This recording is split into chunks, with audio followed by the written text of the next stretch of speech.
Vaibhav Agarwal from PhillipCapital India Private Limited. Thank you, and over to you, sir. Thank you, Stanford. Good morning, everyone. On behalf of PhillipCapital India Private Limited, we welcome you to the earnings call for the quarter ended 30th June 2020 for Dalmia Bharat Limited. On the call, we have with us Mr. Mahendra Singhi, the Managing Director and CEO, Dalmia Cement Bharat Limited, Mr. Jayesh Doshi, Group CFO and Whole-time Director, Dalmia Bharat Limited, and Ms. Aditi Mittal, Head Investor Relations, Dalmia Bharat Limited. I will now hand over the floor to the management of Dalmia Bharat, which will be followed by interactive Q&A. Thank you, and over to you, Singhi, sir. Yes. So, happy morning, friends. It's a great pleasure for me and my team to welcome you all. Friends, I'm sure all of you are keeping yourself healthy and safe, and the same for your family also. All of us are well aware that we all have been together facing this uncertain time, the COVID time. And in this COVID time, the good part is that our country, led by Prime Minister Modi ji and all other people, they are trying their best to save the people and at the same time to save the economy. Though figures may sound here and there, but still what we feel is that we are in safe hands and we all are taking all due care so that we can save our people also.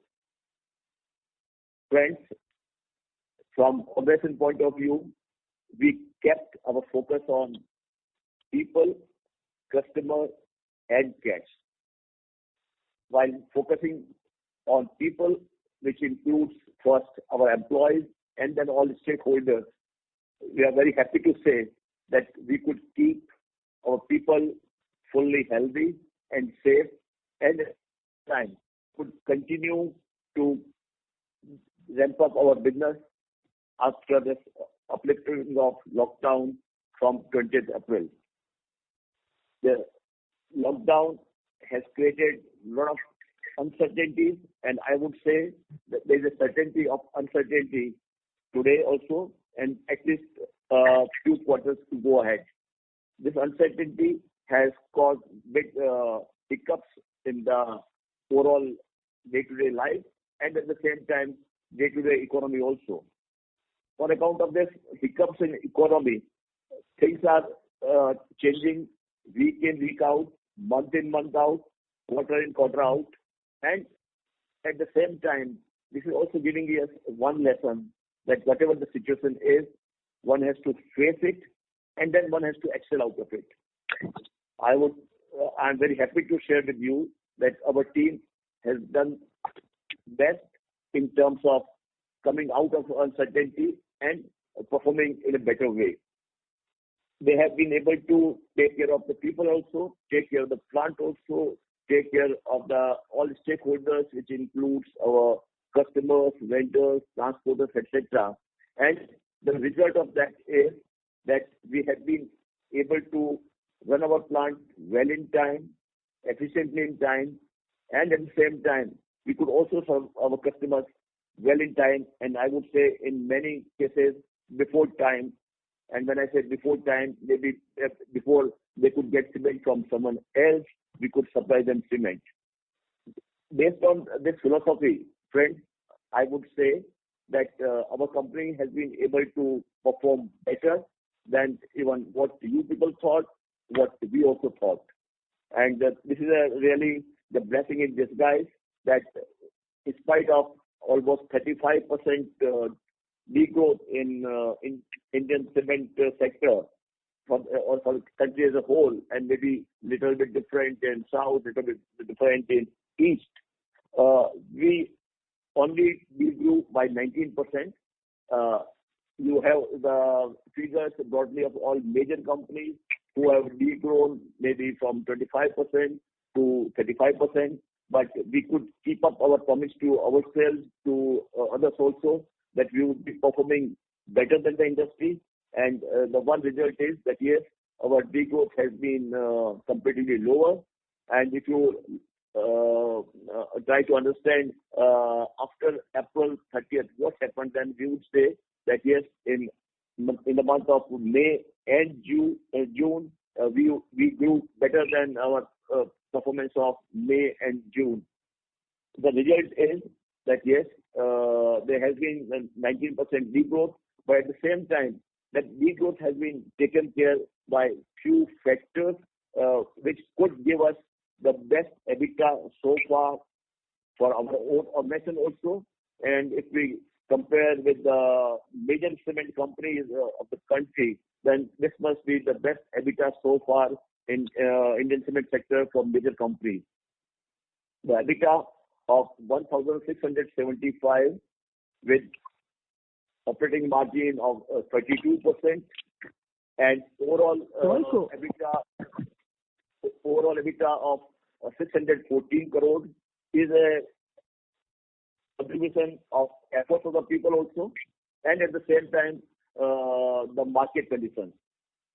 You all must have understood that and normally in the month of May and June prices does goes up, prices do try to regain their foot, and if we compare FY19 figure with the FY20 also, then you would find that broadly the prices in May and June were broadly same, and that has given us a big boost to our profitability.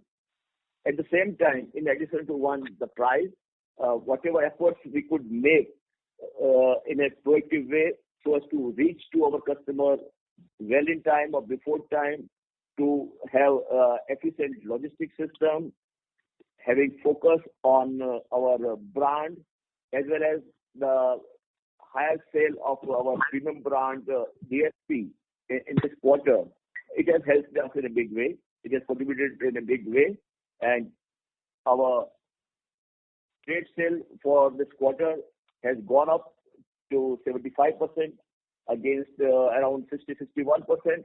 The reason being is that during this period there was less institutional sales. You are aware that the construction activities in metro cities and other major projects that has got started in a sizable way, but at the same time the demand which was created by rural public that has contributed in a big way, and that has also helped us in having our better trade sale.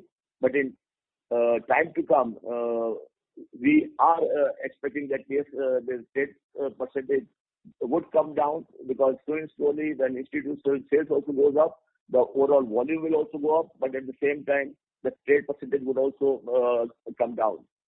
Similarly, we could increase our blended sale also, one because of trade sales, second because of our good presence in rural market.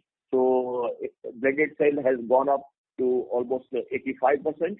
And thirdly, I would say the logistic cost has also come down by making efforts on efficient usage of various digital tools which we have slowly implemented, and at the same time some reverse auctions and all this. So many actions have also helped us to bring down our logistic cost to some extent.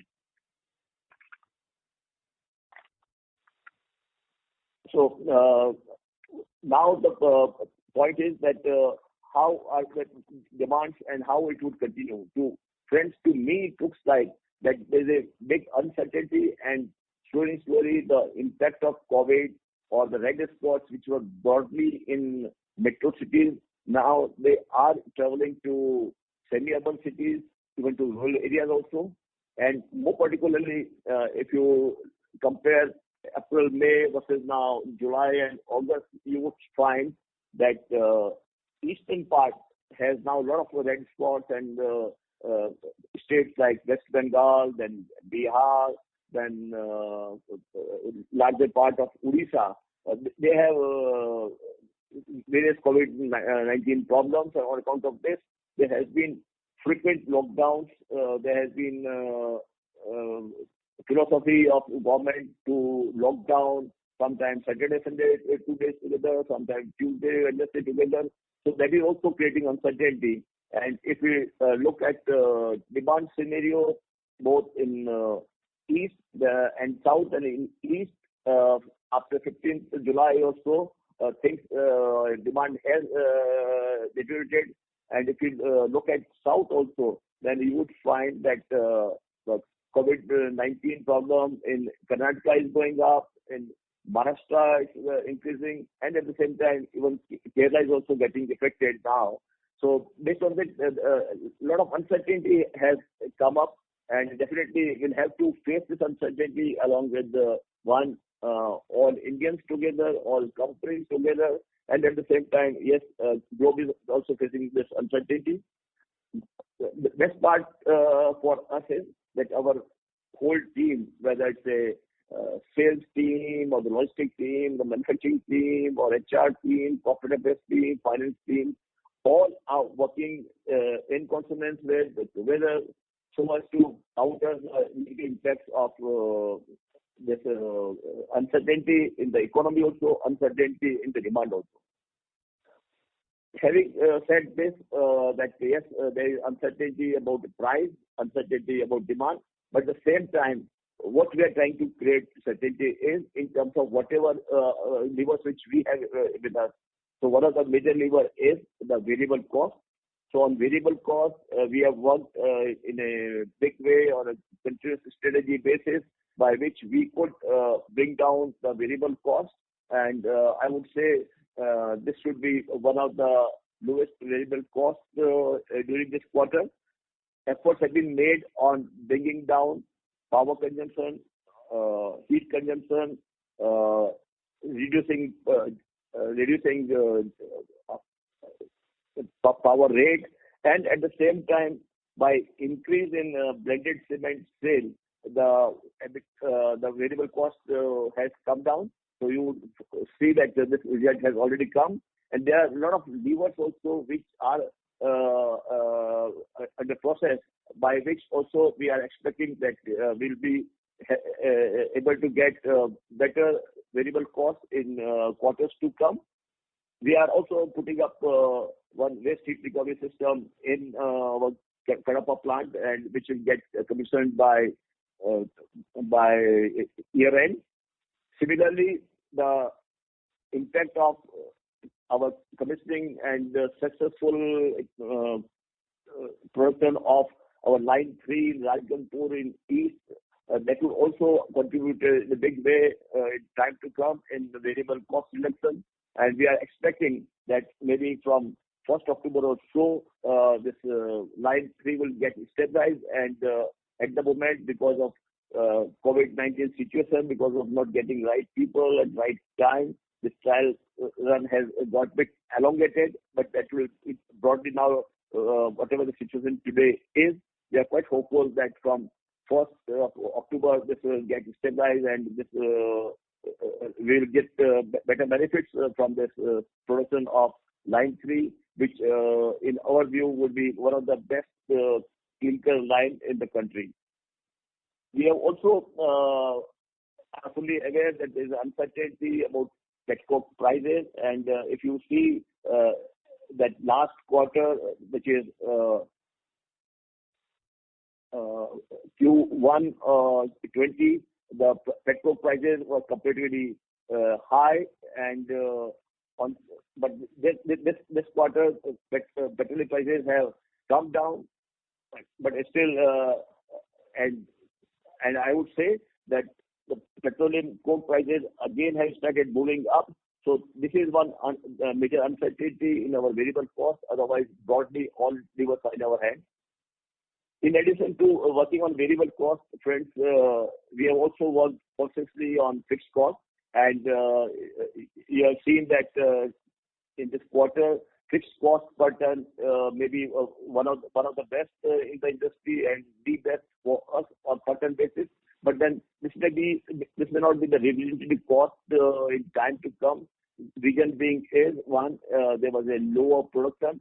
Secondly, certain costs got deferred, like expenditure on marketing, which is required to be done. But since in many cases there was no possibility of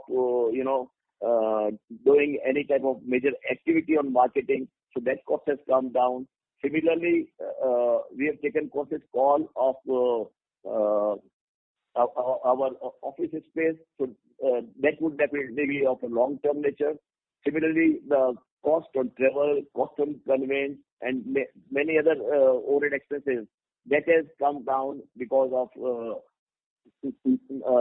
non-functioning, or I would say functioning of our major offices, which is head office and regional offices, from not working from the office but working from home. I'm very happy to share that our people are enjoying the philosophy of working from home, working from anywhere, and we have experienced that this has also added somewhat betterment in our performance. But still, we have to see that how long it would go. So on fixed cost, to some extent, it will again go up on account of increase in volume, marketing costs, and few others also. But then there will be constant efforts by the management, by the team to keep it down. On other parts, I would say,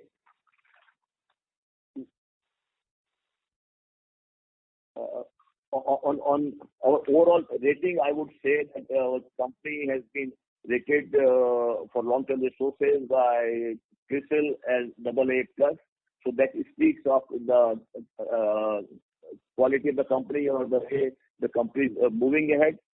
Similarly, because of good performance and good management of cash and profit, we could this quarter repay about 508 crores of debt, and on that account, as well as on account of better EBITDA now, our net debt to EBITDA could come down from 1.34 to 1.02, and this is a great performance, and a lot of effort has been made by our finance team, and maybe when Jay shares his thoughts with you, he would share more. We have also worked in a big way on managing working capital more efficiently, and there also we could get a lot of our funds released, and we are sure that yes, we'll be further able to manage working capital in an efficient way. We have now one project in hand, which is now to get materialized, which is of Murli Industries, because of non-functioning of office of registrar companies and few other offices. The deal could not get fully concluded, but we are quite hopeful that by September end, everything should now get finished, because broadly uncertainties have come down. Now ROC's offices, they have started working. So we are quite hopeful now that Murli acquisition should get completed by September end. And another thing is about Nagpur Cement, which is DDSPL Limited. So the way in which we had taken over DDSPL, so there we could bring down its variable cost from say 2,900 to about 2,100. Now modernization work or upgradation work is going on, and we are quite hopeful that by year end we'll be able to make its capacity to 1.1 million ton, and that would also bring down its variable cost in a substantial way, and we would also be able to share maybe in the first or second quarter of FY22 that like what we turned around Northeast plants, the Bokaro plant or OCL the same day, again the story would be repeated, and we'll be able to turn around the DDSPL also. We are going ahead with certain capexes in terms of putting up a waste heat recovery system or upgrading certain coolers, etc., so that heat efficiency goes up. So there are certain capexes which are going on. So friends, this is what broadly I wanted to share with you, but at the same time, I'm sure that you'll have a lot of questions which me and Jayesh would be very happy to respond to. So thanks for your patience, thanks for your time, and thanks for showing interest in our organization. Since friends, this is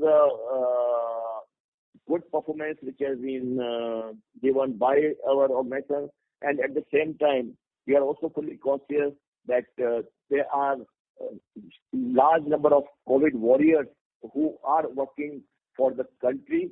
So now to pay respect and gratitude to them, as well as also to cheer up the mood of the country. And so what we have thought is that we must celebrate this. We must celebrate this by a musical concert.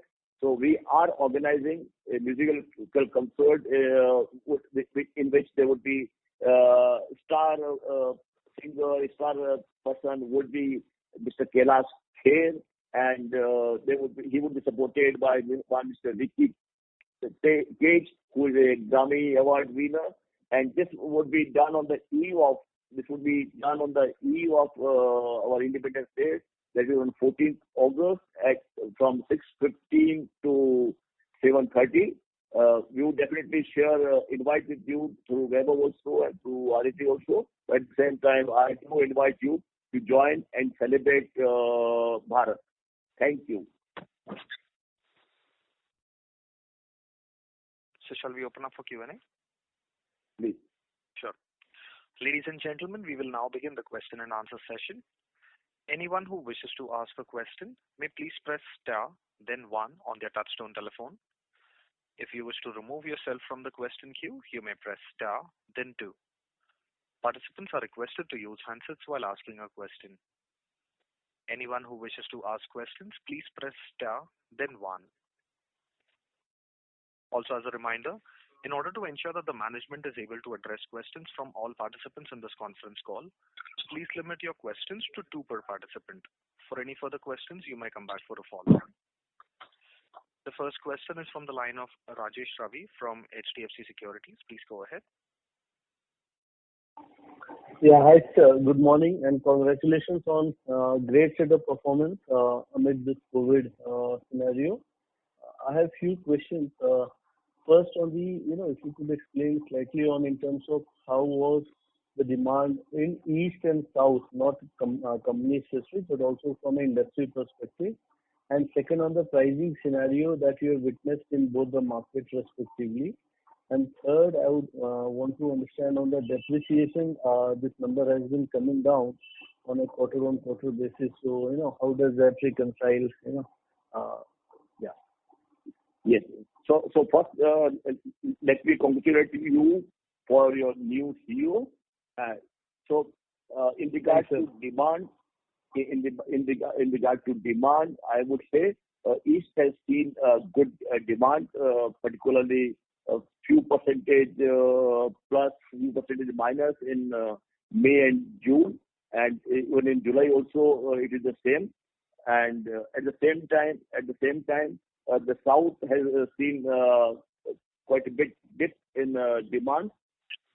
So looks like that East may vary from say minus 10% to plus 1 or 2%, but at the same time, South may see demand drop of more than 25-30%.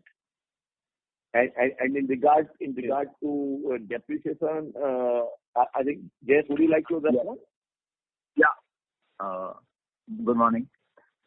Good morning. The depreciation, the total depreciation vis-a-vis last year would definitely be lower this year because certain reduction in depreciation is due to the WDV method.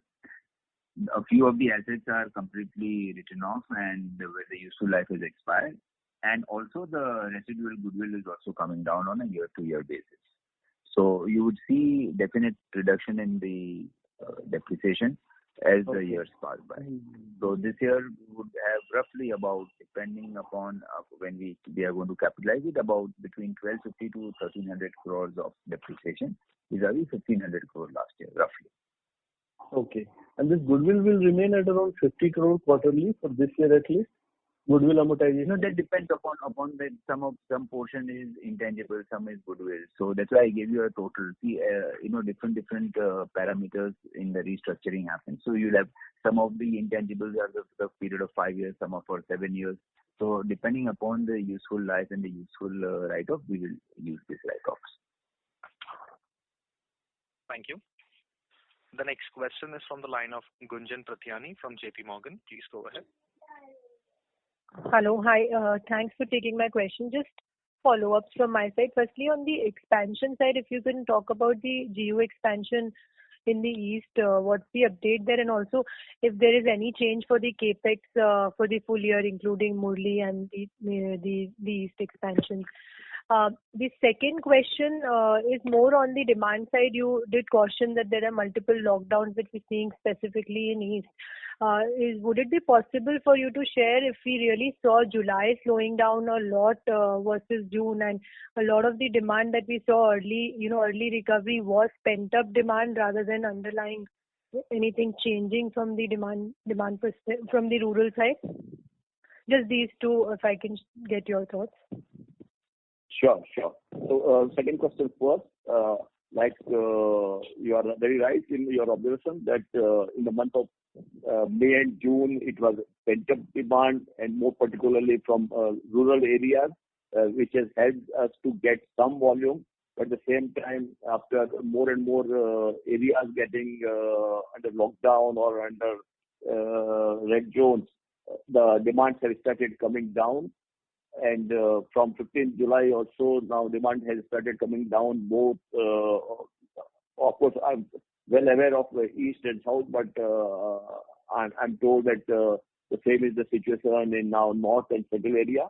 So one is about the COVID situation, and second now because of monsoon also. And you might have seen that Assam, then Bengal, then Bihar, that also got affected by floods and monsoon.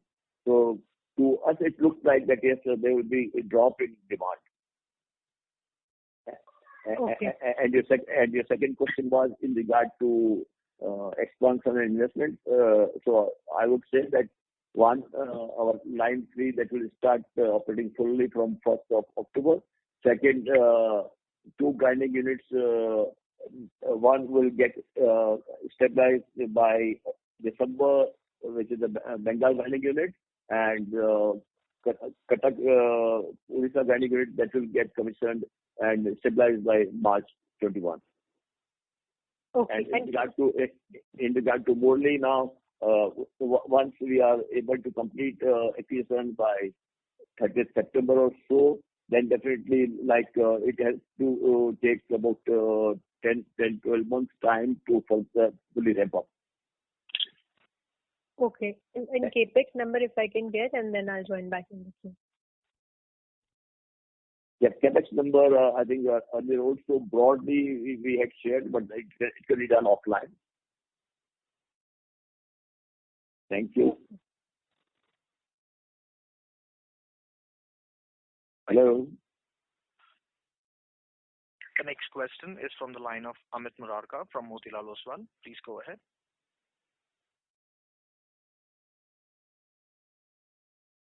Amit Murarka from Hello. Motilal Oswal. Please go ahead with the question. Your line is unmuted. Yeah. Hi. Good morning. So my question was around the new clinker unit. So now that it has not been commissioned in this quarter, but some output has come out of that plant. Just wanted to understand that will the cost of the production be getting capitalized? You are right. Yes. You are understanding. It does get capitalized. So in that sense, the output that has come. The impact is not large. It's just 10 to 12 crores. If you are aiming that, that because of the capitalization, the profitability has been impacted, it's not high. Okay, it's only 10 to 12 crores in the quarter. Yeah. Got it. And there's one more question. Hello? Yes. Yeah, and what was the incentive that was booked in the quarter, in the P&L, I mean? In the quarter, we booked about 17 crores and we received 9 crores. So we started just, 709 crores we started as an opening balance. We accrued 17 crores and we received 9 crores. And the closing balance is roughly about 716 crores. Okay, got it. Thank you. Thank you. The next question is from the line of Madhu Kela from MK Ventures. Please go ahead. Singhi Saab and Jayesh, entire team, congratulations. Exceptional set of numbers. I had two questions. One, even though Dalmia is a very efficient producer, do you still see significant room for cost reduction over the next 12-18 months? And second thing is, if next year GDP goes to 10 or 12% after the dip this year, what kind of cement demand would you see coming back next year in 21-22? Thanks, Madhu, for your compliments. I would say that yes, we are working in a big way on bringing down variable costs, so that it also helps us in bringing down our carbon footprints, and we would like to continue to be the lowest carbon footprint player in global cement world. So based on that, the actions which we are taking up, one on bringing down heat consumption, secondly bringing up the power generation capacity from waste heat gases, thirdly the share of blended cement should go up, and a few other initiatives are there. So there, what we feel is that variable costs will continue to go down, and we are sure that we will be one of the three lowest variable cost producers in the country. There are various initiatives on fixed costs, but then definitely we won't be able to say with much certainty. Of course, if you will compare with the bigger cement companies, our fixed cost would be one of the lowest on per ton basis. Now, in terms of next year GDP, I would say that there's a uncertainty about this year's GDP, which anyway they contract by 5 to 10%. So after contracting 10%, definitely the high figure may appear, because it will be a competitive figure from FY21 to FY22. So in that case, again cement demand may come up by I would say 8 to 10%. Like this year it looks like that overall cement demand may grow by 15 to 20%. So now having a lower base, it would be possible to have better growth next year. And lastly, I would say that whatever may happen in FY21, whatever may happen in FY22 about cement demand, we'll be able to perform better than cement sector, the cement industry of India. We have shown broadly in last many years also, in this quarter also, and we are quite confident of our team, we are quite confident of our brand, and we are quite confident of our ambitions. Thank you. Thank you so much, sir. Very useful. Thank you so much. Thanks. Thank you. The next question is from the line of Rajesh Lachhani from HSBC. Please go ahead. Thanks a lot, and congratulations on an impressive set of numbers. Sir, my question is with regards to the other expenses. So we have seen that there has been a sharp reduction in other expenses in this quarter. I just want to understand how much of this is structural and how much is going to get reversed in the next quarter. Like, what could be the run rate from the next quarter? Friend, if you can tell me what will be the demand for next few months or quarter, then definitely I can suggest what would be the broadly number. Like earlier also I shared that certain number of fixed costs will come down, but at the same time it will all depend that how much now marketing expense we can do, considering the lockdown situations here and there. So it's difficult to give guidance on fixed costs, but like I said earlier also, our fixed cost pattern would be one of the lowest amongst the major cement players. Understood. Sir, and the other question I had was with regards to your balance sheet position. Now it has been improving every quarter, and now we are net debt to EBITDA is now close to 1x. And we had deferred our east expansion of 2.5 million tons. So So we had 8 million ton, and out of that, 2.5 million ton was still not finalized. So just want to understand, with this strong balance sheet, should we go ahead with that expansion plan in East?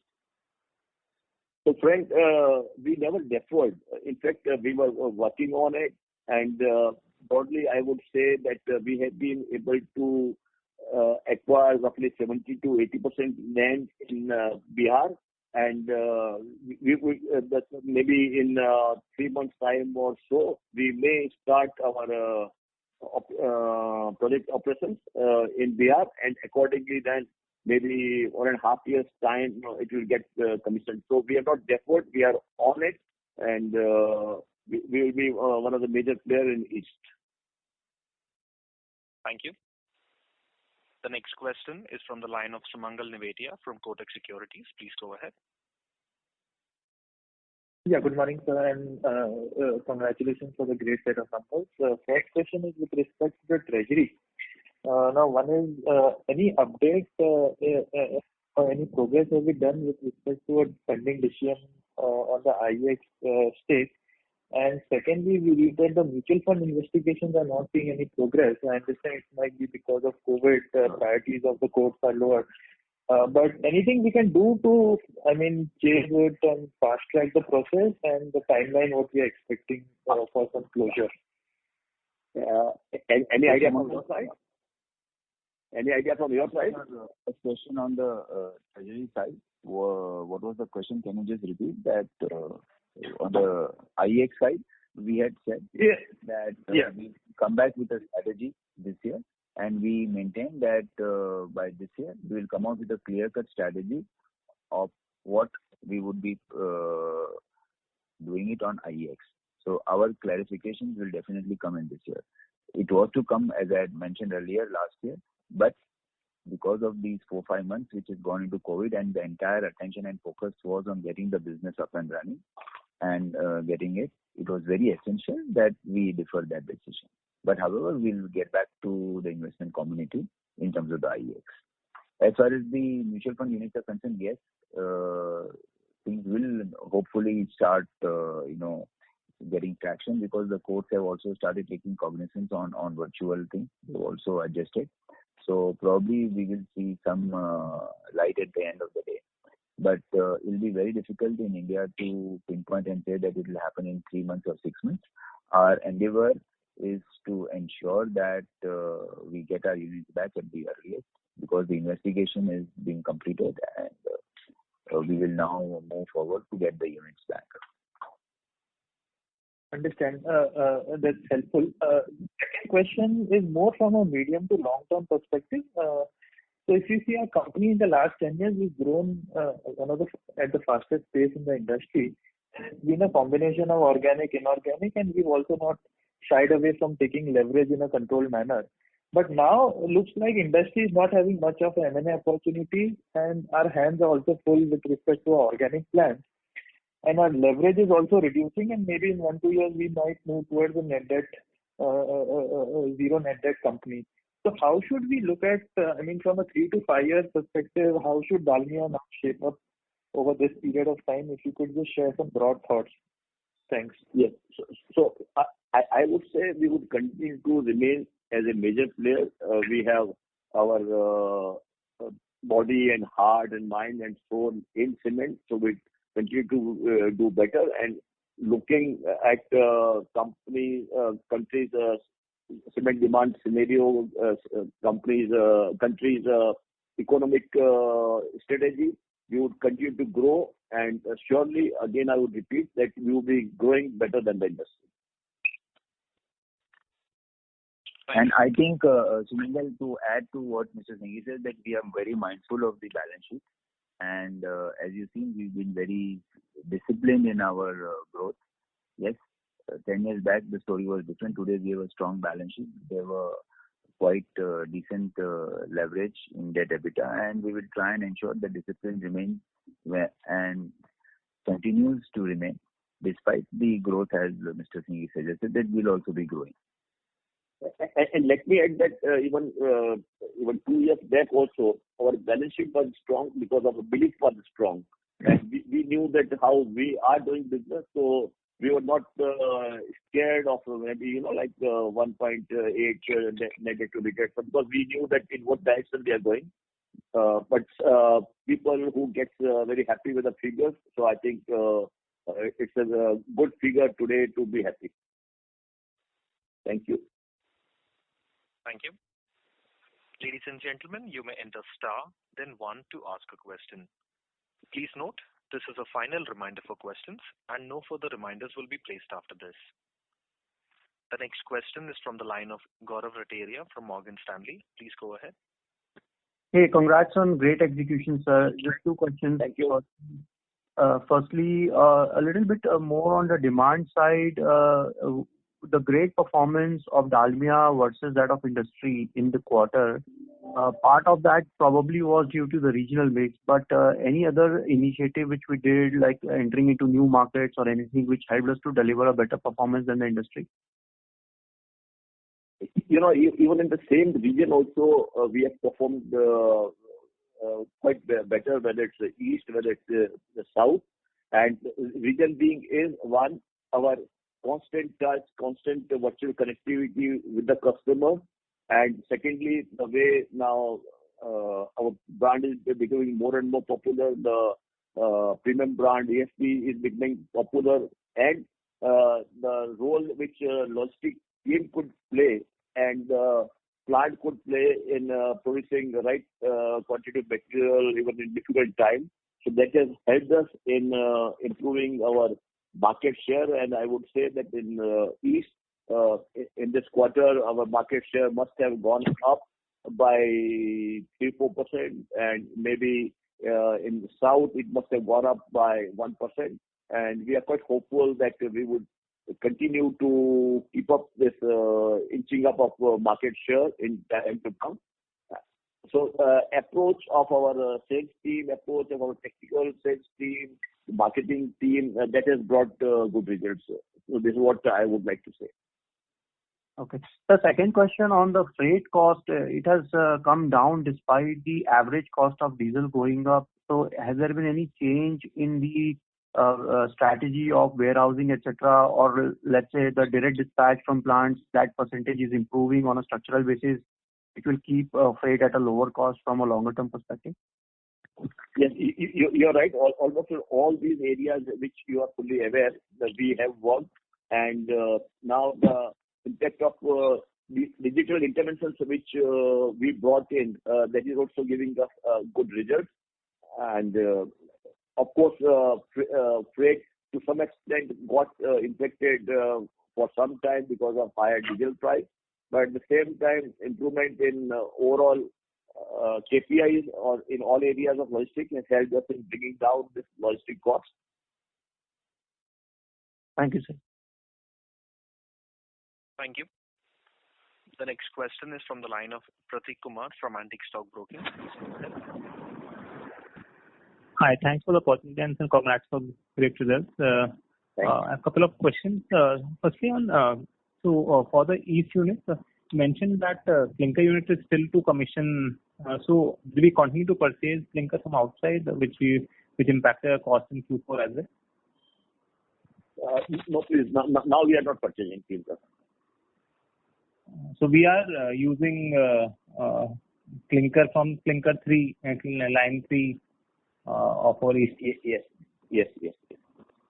So then why do we say that it will stabilize by October, or it will, efficiency will improve significantly post October, what we saw versus in Q1 also? Yes. And sir, one bookkeeping question: what is the premium product mix now? For the company in trade sales? I think it would be around of trade sale. It will be around 18%. 18%. And you mentioned about direct dispatches. So how much could be direct dispatches to our customers at company level? You may have to talk offline for bookkeeping question, please. Thank you. Thanks. The next question is from the line of Swagato Ghosh from Franklin Templeton. Please go ahead. Yeah, thanks for taking my question. So last quarter you had borrowed 600 crores of debt as a cushion, and you said that you had deployed it in some yielding instruments, and there was no prepayment. So what's the status of that? Have you used that to pay some of our debt, or have we, like, how is it still on our books? The question, Sugato, is not that we have to earmark that money to that. If you see this quarter, we have actually utilized 500 crores by repayment of the gross debt, and 300 crores will be utilized for purchase of shares. The question is that we utilize and we keep on utilizing the cash which we have in a objective manner. The uncertainty, of course, for the time being, we can see a little bit more clear, but however, the uncertainty continues to remain. And our endeavor to ensure that the debt repayment, which is slated, as well as additional debt repayment, continues to happen over a period of 1 year. It's not about 1 quarter or 1 month, and we will continue to ensure that we keep on repaying the debt as and when we feel comfortable with the minimum balance of the cash which is available today. So if you see, theoretically speaking, whatever we had borrowed additional 550, 600 crores actually have then repaid in this quarter. Gross debt has been repaid by 500 crores over and above what is normal payment which has happened in any case. So, and plus 300 crores that we utilized for the buyback. No, sir. So sorry. No, yeah. What I meant to ask is that yes, money is fungible, and I should not like exactly look at that number, but the yield on that bit was obviously, like you said, last quarter there is no negative carry, but the yield on our total cash is much lower. My treasury is also yielded. Yeah, my treasuries are also yielding about 6.5-7%. Even when you know what the returns are, so we were able to invest it in a decent manner, which is about 6 to 9 months of maturity, and we are getting decent returns about all AAA bonds. Okay, fair. Thank you. And second question is, sir, on that mutual fund units, there is an investigation that you have mentioned on your release done by independent chartered accountants. Is that a new investigation that you have started, or is it? No. It was the same. It is the same. The note continues. So it's independent, which we had already done all the investigation, which has been completed and which has been done. Okay. Thank you. Thank you. The next question is from the line of Madhav Marda from Fidelity Investments. Please go ahead. Yeah, hi sir. Good morning. I just wanted to check, what would be the capex number for us this year? I'm not sure if it's been mentioned already because I got dropped off. The capex number for this year. This quarter or this year, Madhav? For this year. Sorry. No, capex for this year for FY21. How much do we intend to spend? I think for FY21 we will be spending somewhere about if I exclude Murli, excluding Murli will be roughly about 800 crores. Okay. And if I include Murli's 400 crores, will be about 1150 to 1200 crores roughly. Got it. And is there like a specific net debt to EBITDA target that you guys have that you want to reach by end of this year? Is there anything that you are working with? I don't think we've ever mentioned that we would want a specific target at a specific quarter or a specific year. What we've said that we will endeavor to ensure that our net debt EBITDA continues to remain in the range bound, which is depending upon the capex plan, cash flow generation, and depending upon the debt repayment, we would like to ideally keep it about between 1.5%. Ideally. Okay. There's no specific, benchmark that I will have X number of percentage or X number of times by X number of quarters. And therefore, it also depends on the opportunities. So based on the opportunities, based on the economic scenario of the country, this would change. Understood. Thank you. Thank you. Thank you. The next question is from the line of Bhavin Chheda from Enam Holdings. Please go ahead. Yeah, congratulations, Mr. Singhi, and Thank you. and entire team. Just excellent performance in difficult times. I think I missed if you give the number of the blended cement sales in the quarter as overall total, and what was the contribution of our premium brand sales as a total of overall sales? And not great. Yeah. So I said 18%. 18% of premium, okay, and non-trade sales. Of the trade sales. And what was the trade non-trade mix in the quarter? So it was roughly 75%. 75%. Okay. And how much of the blended cement in overall sales? Around 85%. 85%. Okay. Sir, you also, your variable cost is going down actually. Good to see that. And you are guiding that you will remain among top three. And still there is a scope to reduce it further. And one point you mentioned was blended cement going up. So I was wondering, you are already at 85 cents. So will this number inch again move up from here on going forward? Which number? The blended cement sales, you mentioned one of the reasons for your variable cost going down was you keep on increasing blended cement sales. But once the institutional sales return, we will have some component of OPC and all that. So I was wondering if we can can improve our blended sales further going forward. So blended cement in nearby future may not go up beyond this, and it may come down to some extent because of higher percentage of non-trade sale. But at the same time, there are various levers factors which are contributing for bringing down variable cost. So definitely, like I said earlier also, we have been a leader in having one of the best EBITDA per ton in the last many years, and amongst the first three companies, and definitely it looks like that would continue. Okay. And last thing, I think I was also excited to see your lead distance below 300 kilometers. That's a wonderful job for such large volume. So I think good to see that number. Thanks a lot. Yeah. Thanks for your appreciation. Yeah. Thank you. The next question is from the line of Jigar Shah from Maybank. Please go ahead. Good morning. Am I audible? Yes, please. Yes. Congratulations for wonderful results under the circumstances.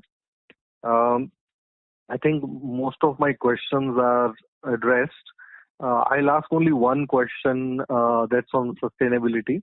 One of the objectives that Dalmia Cement has laid out is to become positive in terms of energy by 2030.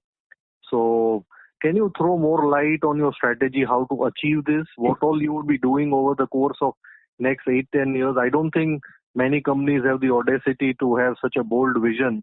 So I compliment you for that, but would like to know a little more of your strategy to achieve that. Yes. Thanks for appreciating the sustainability efforts also. We have created a roadmap to become carbon negative by 2040. And in that, there are three major levers. And one of the important levers is to avoid 100% thermal power by 2030. And there are hardly one or two cement companies globally who have taken this target. And there are many other sector companies, but maybe 15 or 18 manufacturing companies who have taken target. And there's a group which is called RE100. It means renewable energy 100%. So we have targeted that by 2030, we will not be using thermal power, but at the same time, we will be using waste heat recovery power, we will be using solar power or wind power.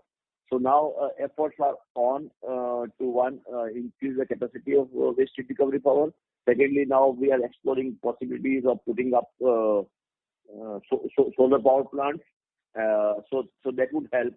And we are now waiting for opportune time for putting up solar power plants. and we are hopeful that by 2030 or before that, we should be able to generate and use power only from non-thermal power plants.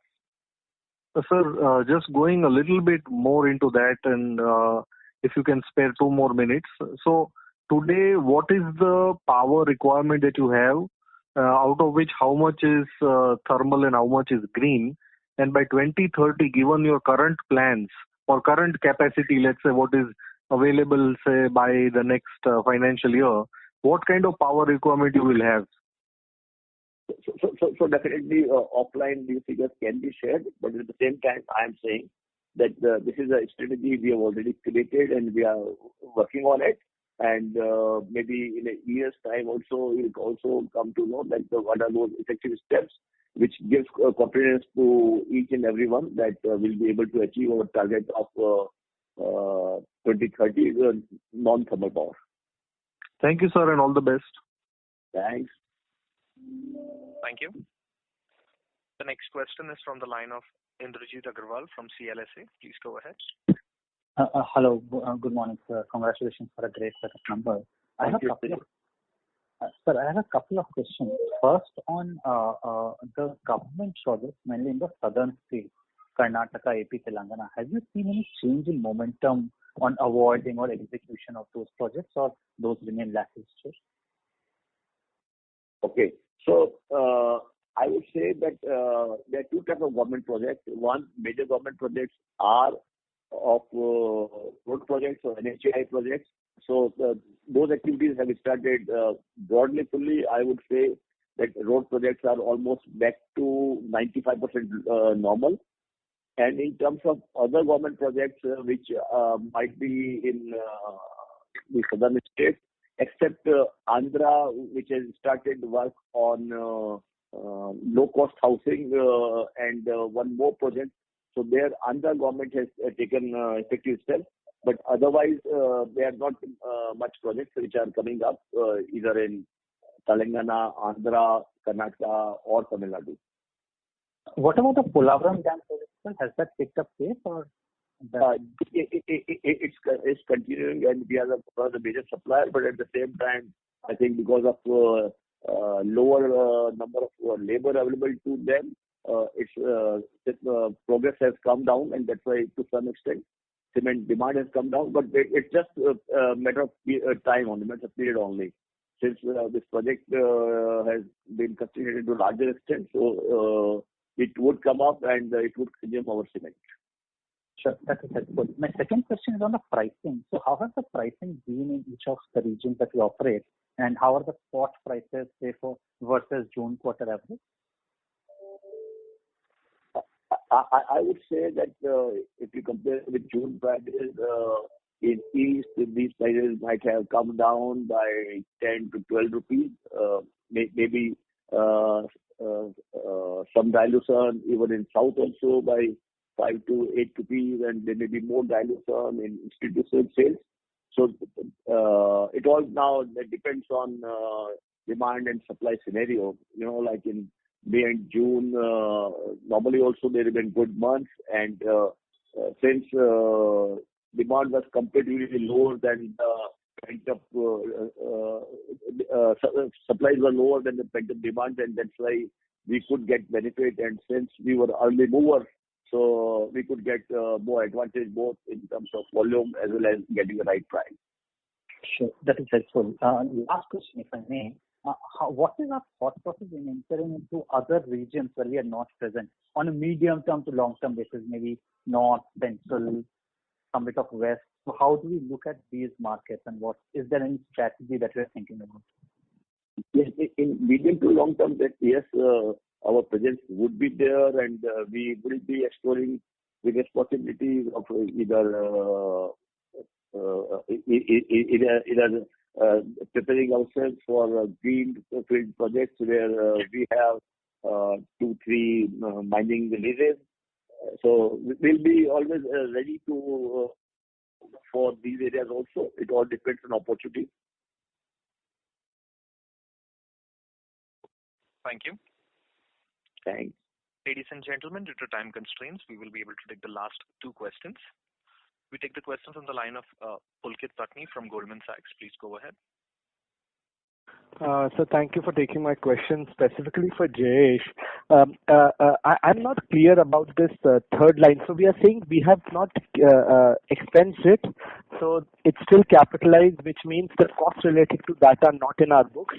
But I would assume even the benefit related to that would not be in our P&L right now. Is that understanding correct? 100% right. Yes, it's Pulkit. You are right. It's not that it's not in our books. It's not in the P&L. It's not in the P&L, exactly.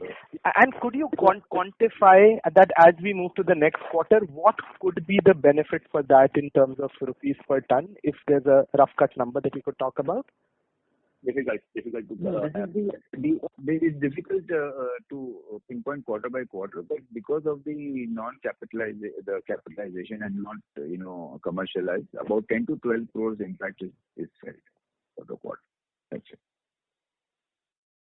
Got it. Maybe I'll take it offline to get a better understanding. Pulkit will be difficult. It will be difficult because how much of clinker gets used and how much is then capitalized and how much is put to use and what is the P&L in that. So that's why it's very difficult to give you that, okay, quarter on quarter, yearly, what are the benefits which accrue on that. Okay, and we are not, after this now, there is no third-party clinker that we'll be buying as of now. You are right. Yes. Got it. That's it from my side. Thank you. Thank you. Ladies and gentlemen, we'll take the last question from the line of Bharat Sheth from Quest Investments. Please go ahead. Hi, sir. Congratulations on a good set of number and during a very tough time. Hello? Thank you. Yes. Sir, I have two questions. One is that you said that in initial remark that there was a reverse auction of the freight. So can you elaborate what exactly and so that we will be able to have, and whether that will continue for further in future? Yes, it will continue. It's getting bid from the transporter and then finalizing it for the lowest bidding transporter. So these practices now we have started, and that would continue. So that would give more clarity and transparency to the transporters also, and what would be the gainers. Okay, so nothing from the railway side, correct? Right. Okay, and sir, if you can give some color on say 3-year capex on waste heat recovery, so that our aim, to go more and more become a heat energy, efficient in the heat and energy management as well as green power. So how much is that we have a plan, to capex on the heat recovery side? So it may be difficult at the moment to give you some guidance on long-term capexes, but definitely at right time we will share those details. Okay. And sir, normally what is the payback period for this whenever we invest for this heat recovery?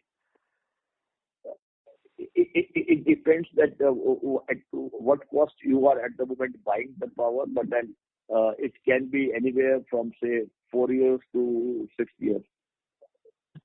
But here the important is that you are able to bring down your CO2 emissions. So in time to come, when there may be any guidelines or some sort of carbon taxes, etc., which may come up maybe after 5 years, 7 years, then you are able to insulate your organization from those problems. Thank you. Right. Ladies and gentlemen. So thanks, friends. Thanks to everyone for having patience and having shown interest in our organization. Thank you. That was the last question. Thank you. I now hand the conference over to Mr. Vaibhav Agarwal for closing comments. Yeah, thank you. On behalf of Phillip Capital, I would like to thank the man of Dalmia Bharat for the call. Also, many thanks for attending the call. Stanford will now conclude the call. Thank you very much, sir. Thank you. Thank you. Ladies and gentlemen, on behalf of Phillip Capital India Private Limited, that concludes this conference. Thank you for joining us, and you may now disconnect your lines.